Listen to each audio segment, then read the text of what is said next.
Day 5. Mary triumphed in the test of living always in the divine will. The soul, celestial sovereign, I see that you reach out to take me upon your maternal knees, and I run, indeed fly, to enjoy the chaste embraces and heavenly smiles of my celestial mother. Holy Mother, your appearance today speaks of triumph, and with an air of triumph, you want to tell me about the success of your test.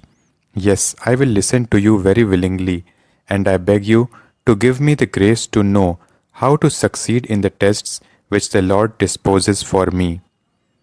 Lesson of the Queen of Heaven. Child most dear to me, how I yearn to confide my secrets to you. These secrets will give me much glory, and will glorify that divine fiat which was the primary cause of my immaculate conception, my sanctity, sovereignty, and maternity. I owe everything to the fiat, I know nothing else. All my sublime qualities, for which the Church so honors me, are none other than the effects of the divine will which dominated, reigned, and lived in me. This is why I yearn so much that what produced in me so many qualities and admirable effects as to astonish heaven and earth should be known.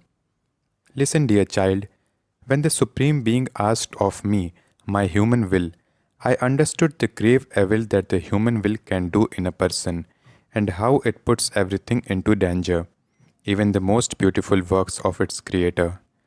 The creature with its human will is all vacillating, weak, inconstant, disordered, and this is so because God created mankind to be united in nature with His divine will in such a way that it would be the strength, the prime mover, the support, the food, the life of the human will.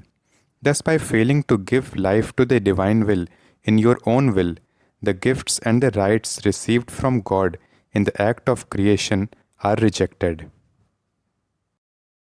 Oh, how well I understood the grave offense which is made to God and the evils which pour down upon mankind. I had such horror and fear of doing my own will, and I feared for good reason, because Adam too was created innocent by God, yet by doing his own will, into how many evils did he and all the generations plunge.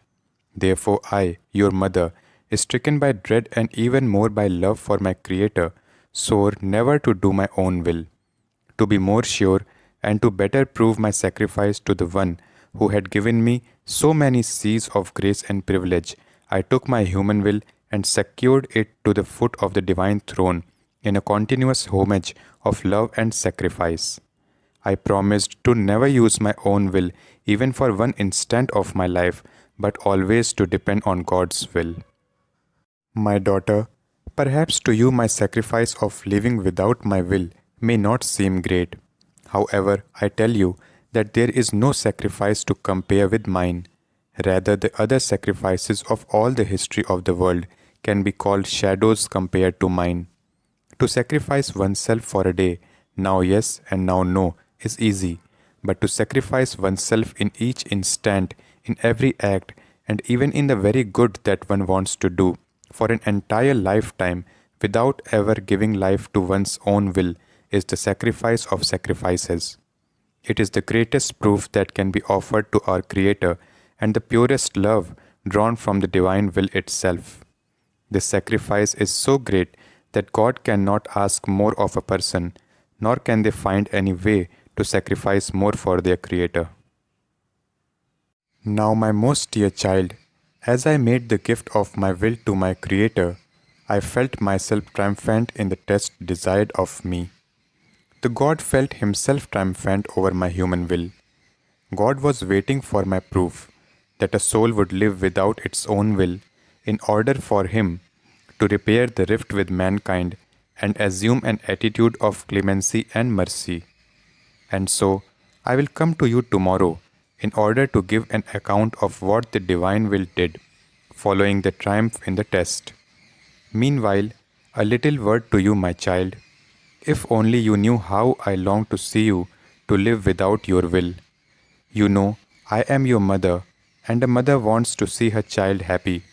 But how can you be happy if you do not decide to live without your will, as your mother lived.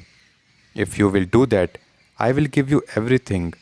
I will place myself at your disposal, and I will be all for my child, provided that I have the blessing, the contentment, the happiness of having a child who lives in the divine will.